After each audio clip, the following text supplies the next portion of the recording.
আসসালামু আলাইকুম এভরিওয়ান। আমি একটা বাটার আসলে বাটার না, এটার নাম হলো হোমাস। আমি হোমাস বানাইতেছি। হোমাস বানানোর জন্য আমার লাগবে হলো চিক পিস। আমি 2 টিন চিক পিস নিয়েছি।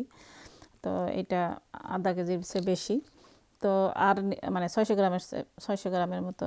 তো আর আমি দিচ্ছি তাহিনি। তাহিনি মাস্ট। তাহিনি হলো তিলের তৈরি। এটা মানে তিল ভর্তার মতো আর কি।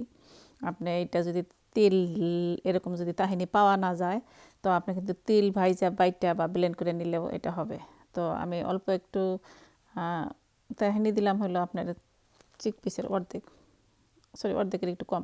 তো আর দিব ওই যে 2 টেবিল চামচ লেমন জুস, একটুখানি পাপরিকা দিলাম, দিয়ে আর একটু পানি, একটু লবণ দিয়ে আমি এটা ব্লেন্ড করে নিব। সরি, আর একটু কুকিং অয়েল দিব 3 টেবিল চামচের মতো। তো আপনি কিন্তু আরও কিছু স্পাইস অ্যাড করতে পারবেন যদি আপনি চান, যেমন অল্প একটু মরিচের গুঁড়া, অল্প একটু জিরার গুঁড়া। আমি এগুলো চাচ্ছি না। যাই হোক, আমি একেবারে মনে করেন প্লেন যেভাবে ইংলিশ ওরা খায়, আমার মেয়েরা ওরকমই পছন্দ করে, তো ওইরকম করে বানাইতেছি। তো এটা কিন্তু আপনার ব্রেড টোস্টের সাথে আপনি স্প্রেড করে খাওয়া যায়, অর্থাৎ এটা খায় বাটারের পরিবর্তে।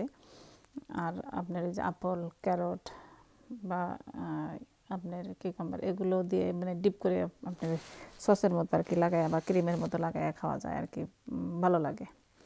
তো যাই হোক, এটা দেখেন, আশা করি আপনারা ট্রাই করবেন যদি সুযোগ থাকে। এটা কিন্তু অনেক হেলদি, কারণ হলো আপনি যেহেতু এই তিল দেওয়া হইতেছে আর অল্প তেল, আপনি তেল যত পারেন কমায় দিলেও কোনো সমস্যা নাই।